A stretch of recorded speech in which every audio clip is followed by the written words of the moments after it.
Hi, everyone, and welcome to Let's Get Visible, a podcast for small business owners, helping them to grow, have a sustainable business, and get more visibility online.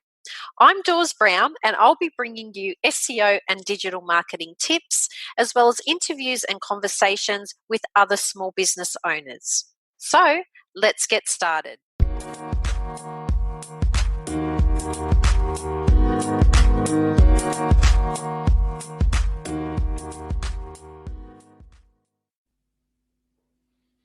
In this Thursday Throwback podcast episode, I'm joined by Angela Farmeary.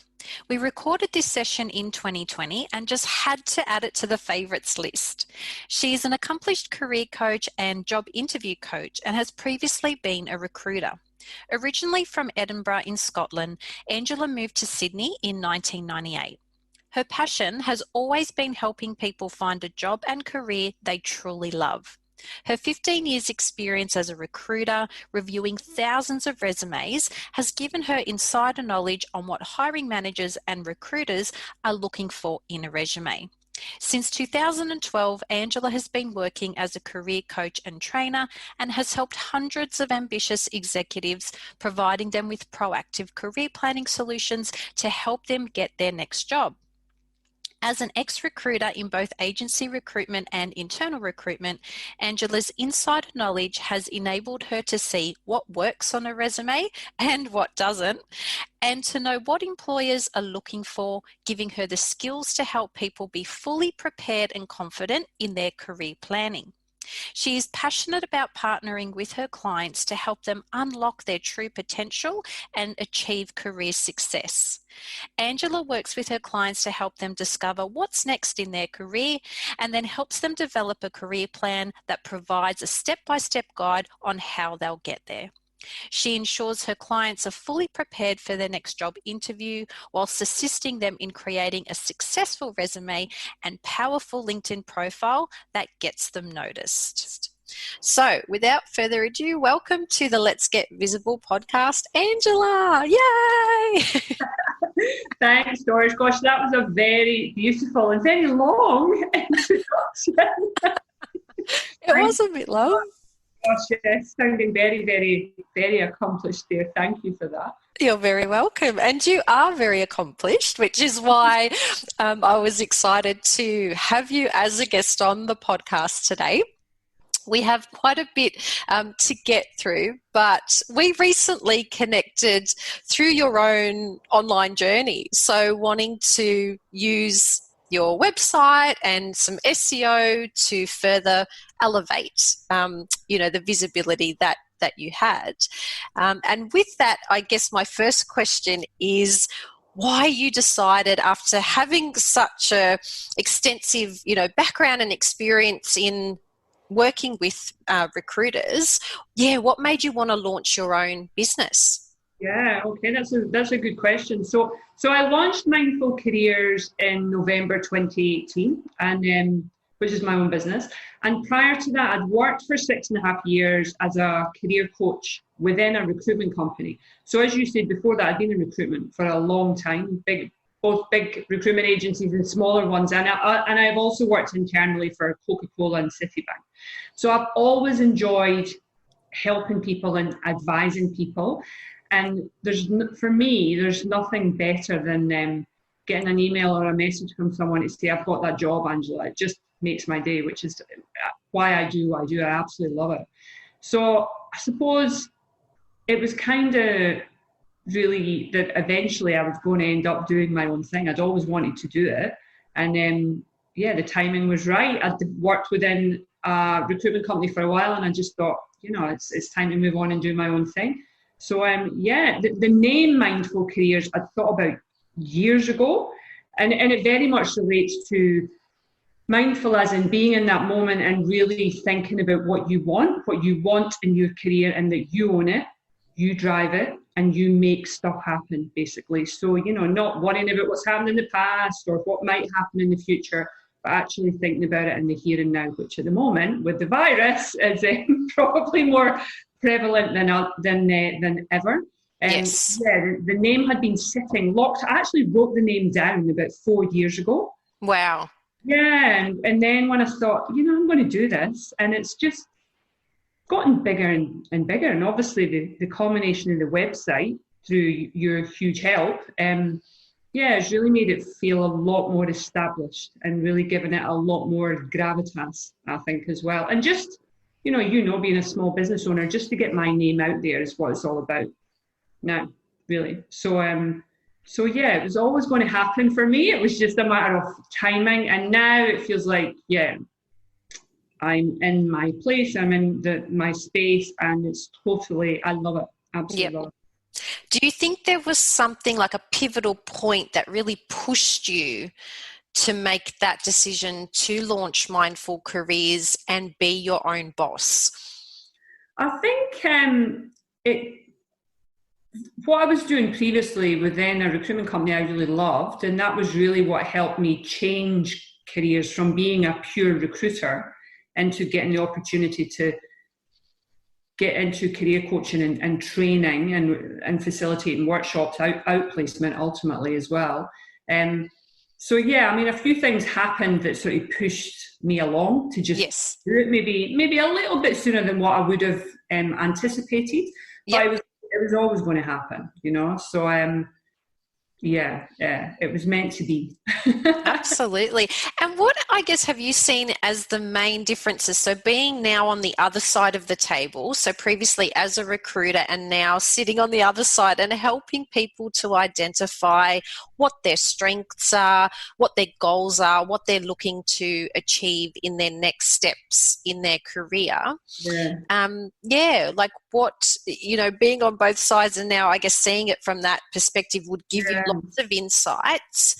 And you would most definitely, I think, if you're assisting and helping people through that process, it would be, as you said, quite rewarding, which is why you do what you do. Yeah. But yeah, any key points that you can share with us from the other side of the table? That's a good question. I think, when you're in recruitment, I think what a lot of people don't fully understand is that when a recruiter, someone working in a recruitment agency, if they get a job phoned to them, they'll normally put that job advert up on their website. They'll put it up on Seek, maybe on LinkedIn. So they'll probably get between 100 and 200 applications. Wow. Their job advert. And a lot of people, the recruiters never call me back and I never hear from them. And I've certainly been in that position when I've been a recruiter.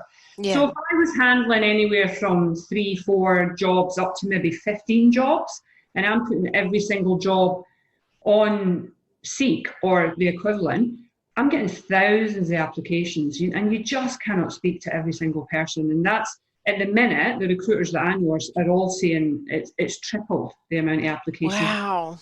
Yes. Yeah, so I suppose from a recruiter's perspective, you've just got to get the right person for the job, and that is how you make your money, because the employer pays them a fee to find the right person, and the employer wants the perfect fit, basically.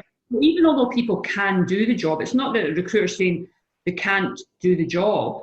It's more just not what their client, the company, is looking for. And people will fine-tune what they want down to minuscule detail that a recruiter's not always legally allowed to say. But yeah, there can be a little bit of discrimination in there often as well, which is not very nice, especially at the moment. But as a career coach, so now sitting on the other side of the fence, what I really work with is to encourage my clients to make them be the best that they can be. So for instance, making sure they've got the absolute best resume that the recruiters and hiring managers notice, that the LinkedIn profile matches that and sells them in the right way as well. And just really that they've got their little sales pitch. So I always call it being able to answer the interview question, tell me about yourself, in under 2 minutes, and be able to succinctly answer that question about who they are, why they're there, and why they would be right for the job. You would be amazed how people can struggle with that. And people have got to practice it. People just assume that, I'll get in front of them and that they'll be able to do it. And no, at the moment, especially because a lot of job interviews are still online, more important than ever. I had someone yesterday say, in the last few interviews I've had, that's the first question they've been asked. "Oh, so hey, Angela, thanks for coming along. Tell me a bit about yourself." And people can get a little bit overwhelmed and they'll say to me later, "I got confused. Did they just mean talk through my resume, or did they mean personally, or what did they mean by that?" And basically what they mean is who you are. So, hey, I'm a career coach. I've been doing it for the last 8 years. What your skills are that are relevant to the job you're being interviewed for. Yep. Why they should hire you. So there's 3 things, basically. And it should be wrapped up and told in a little story. Yeah. Natural story in under 2 minutes. Wow. I think if I had to go for an interview at this point in time in my career, I would definitely be coming out and reaching out to you, because I would struggle big time with that. I'm great at explaining my business, but I don't know that I'd be able to effectively do that about myself. So, yeah, lots of interesting, I guess, perspectives and points of view from that. One thing you mentioned was the perfect fit. Mm.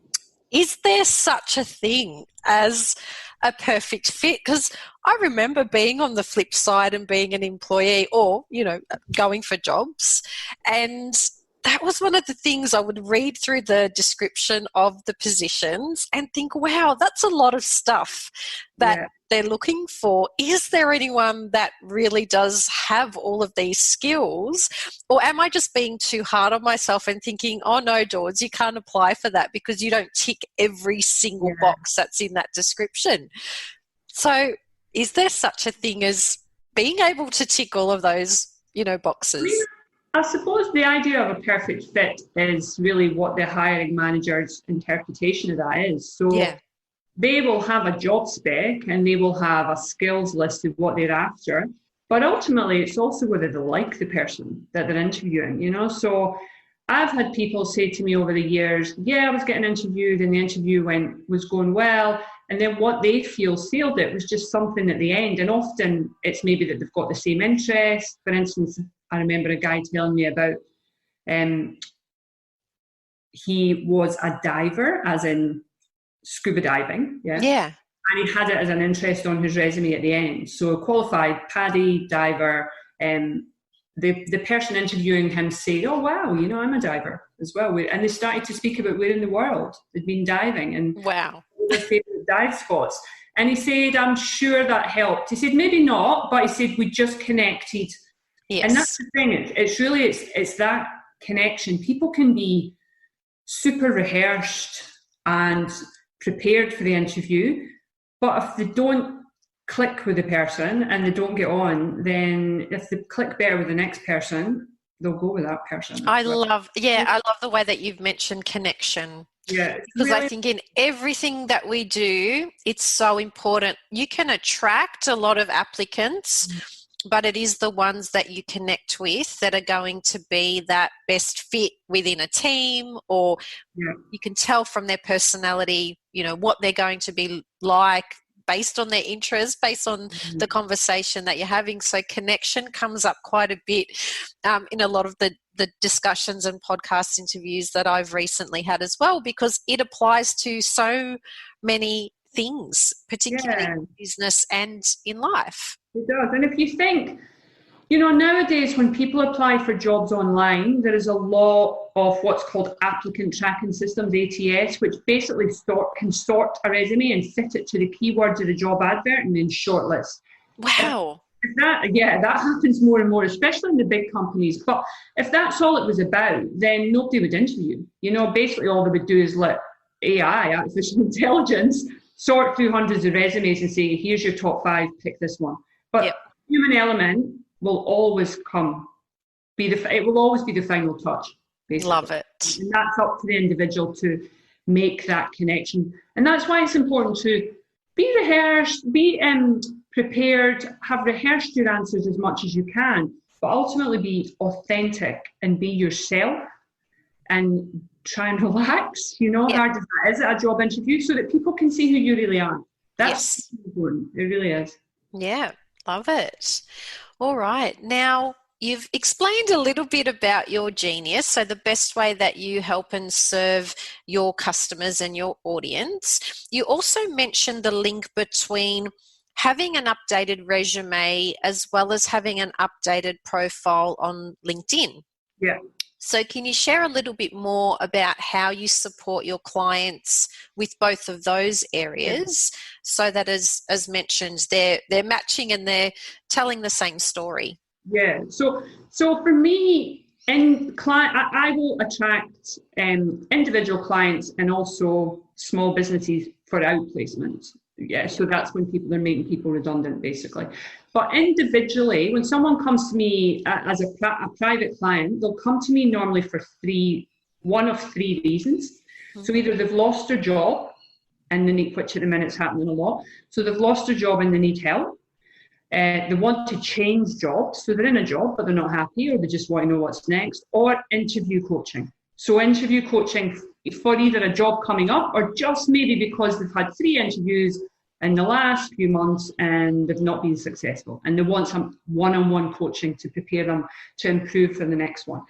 So when they come to me, if, for instance, they've lost their job and they're unemployed, often it can be people that this is what I'm seeing at the moment, especially, it can be people that have not had to do that in 25, 30 years. Yeah. Yeah. So going from one job to the next, often because they've been headhunted and they've never had to really properly go for a job interview. Yeah. They're quite unaware of what the market's like now with regards to how it's changed. You know, years ago, the job adverts were all in the newspapers and you apply through the newspaper. Yeah, not like that now. So for me, I would very much work with people, especially people that are unaware of that, to work with them on their personal brand, which really encompasses their resume, their LinkedIn, and cover letter if they need a cover letter, and their who they are. Tell me about yourself. What's your story, basically? Why do you do what you do?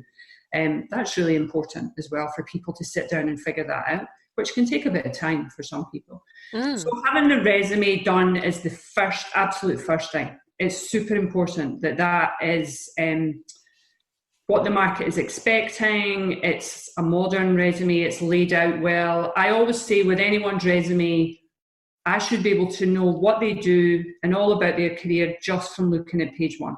I shouldn't need to go to page 2 and page 3 to figure it out. They need to succinctly tell me their story on page 1. It's super important. And then their LinkedIn should reflect a lot. Not just a cut and paste at all, but it should reflect that. Especially their headline. So the headline is what sits under your name on LinkedIn. And often the default will be financial accountant at Google or whatever, which, you know, is fine. But a lot of people at the moment, what I'm noticing more than ever is they'll put their headline as seeking new opportunities. Right. Which tells me nothing. So if I'm a recruiter and I'm looking through a lot of people's profiles, all that I'm seeing is a name, a photo, and a headline and a location. That's it. If all their headline says is seeking new opportunities, I have no idea if they're a marketing manager, if they're a CFO, if they're an assistant. I have no idea about them. Yep. So people need to use their headline to sell who they are and what their skills are to make it easy for people to find you. Super. It's important at any time, but at the minute, my goodness, there's thousands of people with seeking new opportunities. That's not helpful for anyone. Really. And look, it's quite important too, as small business owners, to have that profile and to have that description really clearly define what it is that you do. So lots of crossover there, particularly with, yes, both personal, but even from a small business perspective, we need to make sure that we're maximizing that opportunity right there, because as you said, it does have your name, a location and an image, but what is it that you do? You know, I need to connect with you based on what you specialize in, perhaps, or, you know, you're a expert in a particular area or field. So that profile and that little tagline and description about you, or the bio, is definitely, very critical and very important. And I think if you're a small business owner, you would have quite a different looking headline to someone that's working for a company. Yeah. So the business owner really wants to say what their value is, how they can help their customer. Yes. And the background image behind your photo, as mine does, can be your basically advertisement to who you are and what you can do and how you can help your clients. So it's all about where you can, as you said, it's all about where you can add value and explaining what you actually do so that it's super clear. And people shouldn't, same with a resume where I say you should be able to see from page one what someone's all about. With a LinkedIn, the basic top part, you should know. You know, this is Doreen, she helps SMEs with their SEO and their websites. Yeah. And so it should be compelling enough that people then want to click and look further and see a bit more about what you're all about, basically. Definitely. So the same for an individual that's looking for a corporate job or an individual that's an entrepreneur and has their own business, ultimately, same thing. Yeah. And look, back in the day, LinkedIn was pretty much, as you mentioned before, a cut and paste of what your resume was and how it read and just popping that onto LinkedIn. But LinkedIn has become so much more than that in the last couple of years, hasn't it? So it's a content sharing platform. I think, yes, most definitely people still connect when they're looking for opportunities, but also for small businesses, it's really a great opportunity for them also to be able to connect with potential clients and customers. And for yourself, being that small business owner and working in that coaching area, do you currently use LinkedIn in that way to help you connect with your clients? I do. So I'm pretty big on posting career tips once or twice a week on LinkedIn, and it's been quite lucrative for me to get new clients as well. And it's not just posting and doing nothing with it. You've got to engage as well. So as a small business owner, especially if you decide, hey, I'm going to, I've heard a lot about LinkedIn, I'm going to get my profile looking good, that's great. If you start putting content out there, it's really important that you then engage back with the people that are liking it, the people that are commenting on it, and start to get a bit of dialogue going, and then keep it going. And obviously connect with them. If they're not a first connection, then connect with the people as well. Again, that, and then consistently keep sending out that message as well, so that people see you as the knowledge expert. Yes. And then if they see it so many times, I'm not sure what the stats are now, but I've had people come to me and say, well, hey, I found you on LinkedIn, I'll look at your posts, you post some good stuff, it's been helpful. And I think, I've never seen you like or comment on any of my posts, but they're watching me. Yeah. And so, if it takes a few months or whatever it takes, and then suddenly they're phoning me and saying, can I book an appointment with you? And I think, wow, I had that happen to me twice last week, and I thought, wow, one lady had just found me in a search, she wanted interview coaching. The other guy was liking my posts, and and then someone recently that just, you get a lot of people that just watch and observe, don't they? But they don't like necessarily, for whatever reason, they don't comment. That's well, it can be a tricky thing, because you mentioned that there are, three kinds of potential clients that will come to reach out to you to work with you. So the first was if they've lost their job. The second, if they're looking to change jobs. And the other one is about interview coaching. But the middle one there, so changing jobs, can be quite tricky, because with platforms like LinkedIn and other social media platforms, if you like or comment on a post, and you're currently working for another company or organisation, it is quite possible that you're not liking or commenting because you're not wanting your current employer to view that as, oh, this person's going and looking for other work. But the important thing, as you said, is that you're engaging, you're connecting, and you're being consistent. So they're the three core things on LinkedIn. I agree with you. I think they work really, really well. You do need to show up. You do need to be seen as that expert or specialist in your field. But the other thing is that Google loves seeing that too. So looking at it from that SEO perspective, having that offsite element and building up your profile on a platform like LinkedIn also helps your overall visibility online, and does that organically. And as you said, then, can turn into leads, even if they're not necessarily doing the likes, the commenting, or sharing. So it can be a great opportunity for, yes, people looking for work opportunities, but also for businesses that are looking to connect with their clients or to collaborate. Yeah, That's another place where I really love finding content and information about other organisations or businesses that would be great to work with and to collaborate with. They may specialise in something that's complementary to what you do, and I'm all about that cross-pollination. So how can we help each other? How can we share what we do with our audiences to then further extend our reach and get some more visibility happening that way as well. So it's definitely an effective and powerful platform, but you do need to use it correctly. Exactly. You really do. And you need to really just get into that. I think once it becomes a habit, just another thing that in the morning you check in on, you should, even people that are not posting at the minute, because apparently only 3% of people on LinkedIn, and there's 650 million people on LinkedIn globally, which is huge. Yep. There's only 3% of that 650 million posting, which is incredible. It is. But even if you're not comfortable posting, just engaging with content that you like, making a comment, liking it, that's when LinkedIn starts to notice who you are, and that's pushes your profile up so that your potential clients get to see you a little bit as well. I had a client or a potential client reach out to me because I had commented on a post of someone within their network.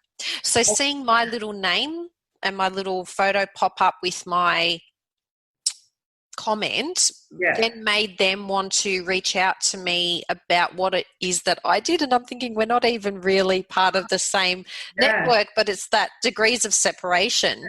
The other thing, I've just picked up my phone because I took a screenshot of this a little while ago. So LinkedIn can be quite a good tool to use from an organic perspective, and that just means not having to pay to post your content. But I shared the same image and the same content on both my Facebook page as well as my LinkedIn page. And when I posted it on Facebook, I organically reached 290 people with that post and with that image. When I shared exactly the same content and image on LinkedIn, I got 1,067 organic views on LinkedIn. So at the moment, it really is one of those platforms that's underutilized. As you mentioned, 3% of users are posting at the moment. It's not as saturated as some other platforms like Facebook and Instagram, where I'm really seeing quite a significant reduction in that organic, visibility and that return. So I think whilst it's still not a saturated platform, that small business owners definitely need to take a look at rethinking what LinkedIn can do for them. It's no longer just, hey, I'm copying and pasting my resume and looking for a job, but it's rethinking, well, this is where I can connect with potential clients and collaborators to really build my business and build that visibility. And as I said, do that cross-pollination as well. That's a good point. And I mean, for me, it's all about, and it should be for everyone that's posting, it's all about adding value. So add value. There's nothing more annoying than posting on LinkedIn and all you're doing is a sales pitch.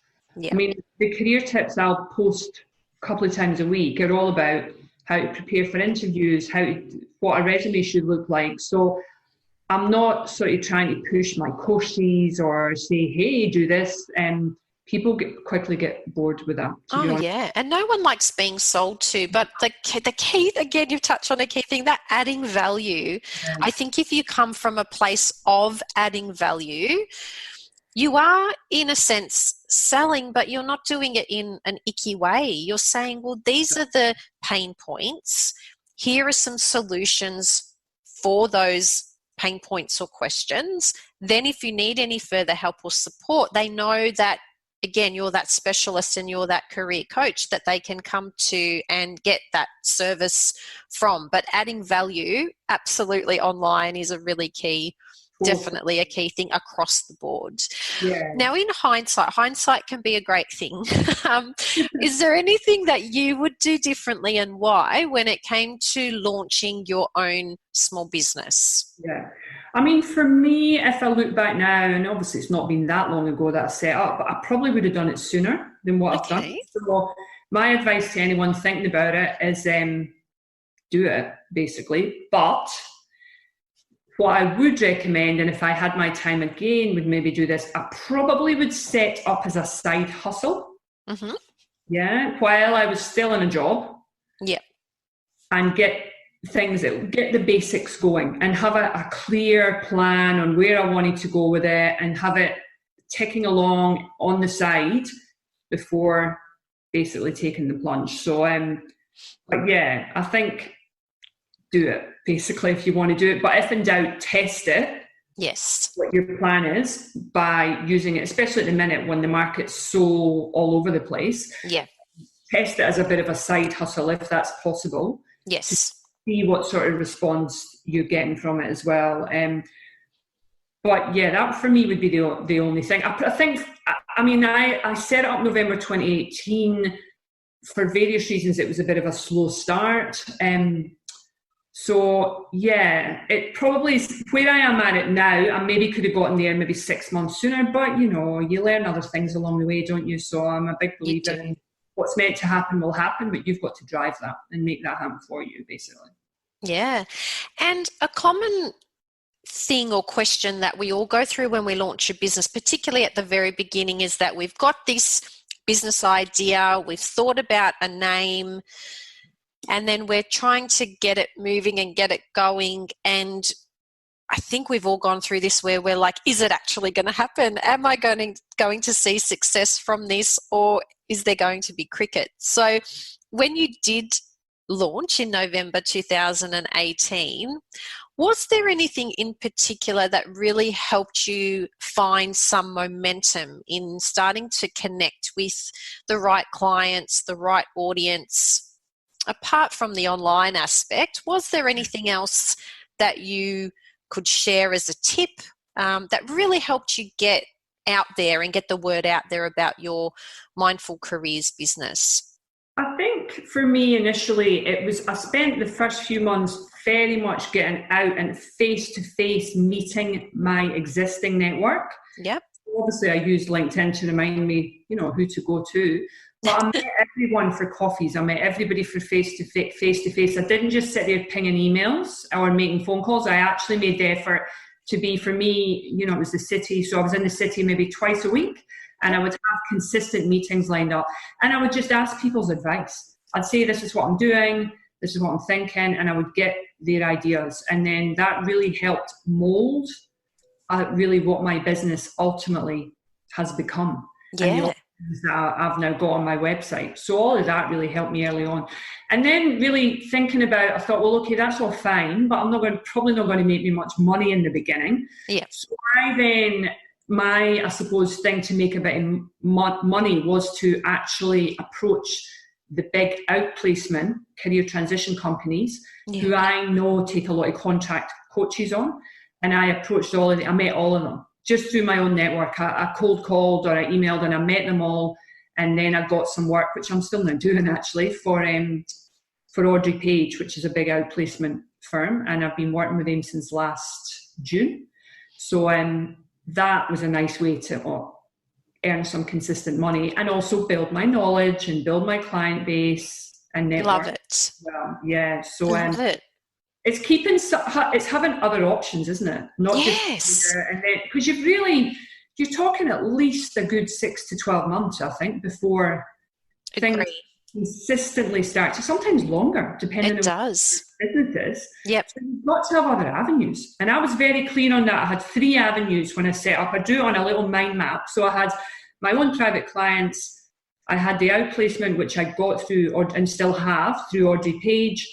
And then I also had any training facilitation that I could do. So I do a bit with Sydney University and the Centre for Continuing Education, and I have some others along the way as well. Obviously, at the minute, it's been a bit quieter.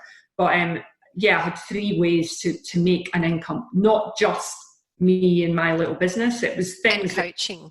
It basically branched off that were still relevant, but that made me money and kept me sane, feeling like I wasn't just sitting on my own thinking, when's this going to work for me? I love it. And that is the key to being sustainable, is Exactly. not just putting all of your eggs into the one basket and thinking that that is going to get you through, particularly like we've seen recently, you know, through the harder times, having gone through COVID-19. If you just had one stream and you hadn't done that mind map and thought about different avenues that are still related but are going to support your overall goal, which is to run your own show, Exactly. absolutely having those different areas that all complement each other are so, so important, because it's the difference between, you know, surviving or being sustainable and being able to continue to do what you do based on your terms. And I think when you launch, sometimes that piece of the puzzle isn't there because you're really trying to focus on one particular thing and you think that you have to do that and do that at 100%. But if for whatever reason that's impacted and you don't have any other avenues or streams, then yeah, again, it could mean no business, you know, at the end of that 6 or 12 months. And I think the fact that you mentioned having face-to-face meetings, so it's not just about sending off, you know, 100 emails, but being that person, making that connection with other people. Because I think the other thing that small business owners may think running a small business on your own, so if you're solopreneur, you don't have employees, you don't have a team, it's just you, they do have the chance or the opportunity to what I call be on an island. Yes. So they think that building their own business is just them. It's just about them. It's just about what they're doing, but it's not.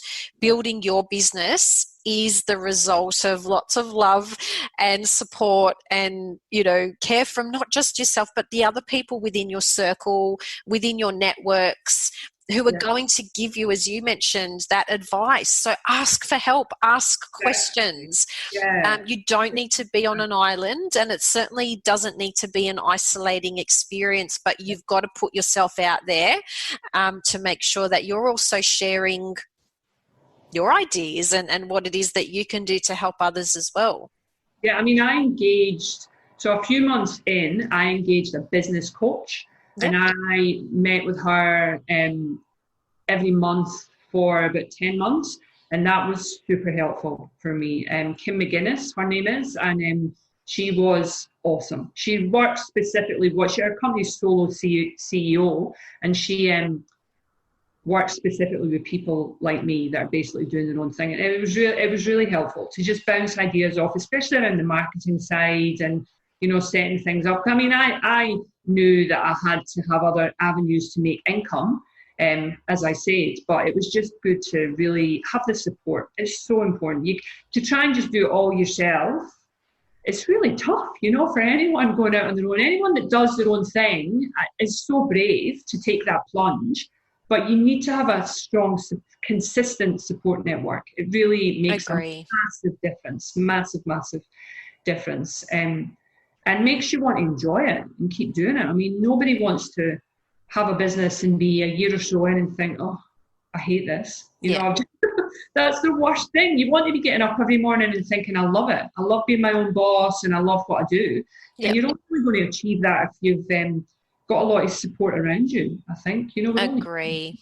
It's really important. And you've got to love what you do. I think the foundation of being a small business owner or solopreneur is the fact that you're doing what you do because you love it and enjoy it, rather than basing it predominantly around a dollar sign. I think that's the other thing, is sometimes you sit there and think, oh, I don't want to be an employee anymore. I want to run my own business. What's going to make me the most money in a short amount of time? And there's this misconception that, you're going to get rich in 30 days, quite similar to page one, position one on Google in 30 days. Like, things take time and you've got to work at things. And yes, hindsight is great, but it's those things that don't work out so well or perfectly that teach you the best lessons. Exactly. So if everything is smooth and goes well and goes right from the get-go, if you do come across any of those more difficult times, you don't know how to cope and you don't know what to do because you haven't learnt those skills from having such an easy path or road into it. So I guess what I would share is, don't be so hard on yourself or concerned if it's not smooth sailing from the get-go, because it's those lessons that you're going to look back on and go, thank goodness they happened to me, because now I know what I need to do in order to be sustainable and keep going. Whereas had they been perfect, those lessons just wouldn't have been learned and you wouldn't be able to pick yourself up, in those times. Yeah, it's all about building your resilience and just the persistence. I've been referred to over the years many times as a very persistent person. And I am, if I have an end goal and I know what I want to achieve, then I'll keep going with it. And you've just got to, but you've got, as you say, you've got to love it. I mean, I love what I do, and I love being my own boss and having my own business and really feeling like I'm making a difference, not just in people's careers, but everyone's career and their job affects their lives. And yep. So, when I get lovely emails, which I do, then that's for me what it's all about. It really is. It's why I get up in the morning and do what I do, basically. Absolutely. Now we're up to the naughty C word, which is COVID-19. And you'd mentioned, particularly in the industry that you work in and working with people who've lost their jobs or, looking for that career change, I'm guessing it would have impacted the people that you have worked with in quite a significant way. Yeah. Has it impacted your business directly at all? And has that impact been, do you think, positive or negative, or a little mix of both? So I think for me in my business, what's been interesting is the coaching that I offer hasn't changed that much, but how I deliver it has. So in essence, before the virus, I would say about 40% of what I did, I would meet people face to face. 60% was maybe online. So I'd always give people the choice. And a lot of people, about 40%, would say, oh no, Angela, I prefer to meet you face to face. So then I would meet them in the city. So obviously, a bit more time consuming, but still fine. And I really enjoy that. As soon as the virus hit, 100% of what I did was online. Yeah. So people had no choice, and I had no choice. And I must admit, it's been a lot more time efficient for me to be able to do that. Now, it's been interesting because initially I had done a lot of interview coaching and one-on-one, and it always was face-to-face, never really done much online interview coaching. And the last few months, everything has been online. And it's made no difference, really. I always thought, oh, gosh, when interview coaching, you really want to be able to sit with them. But it hasn't really made a lot of difference. And ultimately, they're getting interviewed online. So one guy said to me a few weeks ago, this is the first time I've used Zoom. It's really good to practice with you, the basics of it, because the interview tomorrow is on Zoom. So little things like that has really helped people as well. But it's been a lot, for me personally, it's been a lot more efficient with my time to just be able to do it online. And it hasn't made a huge difference. Fortunately, because of what I do, it can be conducted fairly easily online. Even, going through someone's resume with them online, I will literally just share the screen. Yeah. Through the LinkedIn, they share their LinkedIn screen with me, and they're driving it, and I'm talking through what to do with it and how to use, not just how to make it look good, but what to do with it, how to use it. Yeah. So it's fine having a fabulous profile, but if you don't know what to do with it next, it's not much use, really. Yeah, so, absolutely. People doing that as well. I love how you mentioned that, though, because a lot of processes like interviews have had to go online. And even with some of the training that I do and coaching that I do, I've had some clients say, Dawes, I've never used Zoom before. So being able to use that technology is great. It does remove boundaries and some of those barriers. But in your case, I guess it's also helped them manage, that process of having an interview and being able to use these platforms confidently, because they're not all second nature to everyone. They can be quite foreign and quite scary, and thinking that you're about to have an interview and use a new platform or program would just be adding to that stress of preparing and planning for that. So I've had someone who just had a bad internet connection, and I said to her, look, with me, the internet connection and it's buffering and it's dropping out, if that's doing that in a job interview, that's going to work against you. So what I'd suggest is that you hotspot off your phone, because it's going to be a better connection. So she did, and she said, "Oh, I'm glad you said that," because she said, "I know it sounds silly, but I actually hadn't thought about it." Yeah. So things like that. You know, the last thing anyone, if they have a job interview or an online meeting where you're pitching for something, you don't want to be worrying about your internet connection. No. So be able to just, I mean, one of the first things I did when this happened was created a checklist on how to prepare for an online interview or an online meeting. Awesome. Send it to people in advance. But there was about 20 tips on there. Yeah. That's so useful, you know, because as you said, people hadn't had to really think about it previously. You had online meetings, yes, but not as consistently as what we're all getting at the moment. I mean, I know it's starting to change now, which is nice and a bit more face-to-face, but everything was online. So you've got to be prepared for that. And just it's one less thing to worry about as well, really, if you are prepared in advance. Yes, which is great. Well, so much value and gold to be shared with our audience today. Thank you so much, Angela, for being part of the Let's Get Visible podcast. Now, if our audience would like to get in contact with Angela, I will be popping all of her social media links onto the podcast episode on the website. But there's also a free 15-minute career clarity coaching call with Angela. Again, I'll pop the link underneath the podcast episode, but you just need to type in Doors Podcast to be able to get access to that and to have some of that expert knowledge and support from Angela. So again, thank you so much for joining us today and sharing all of those insights. It's been a pleasure chatting with you, and I look forward to us staying in contact as well.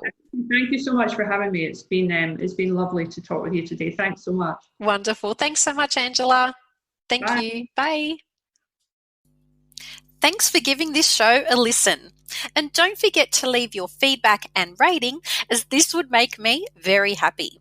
Now, if you want to learn more about me or my services, please jump on over to letsgetvisible.com.au, where you'll also find links to my socials so you can connect there as well. Okay, well, that's a wrap for another episode. So I'll join you next time on the Let's Get Visible podcast.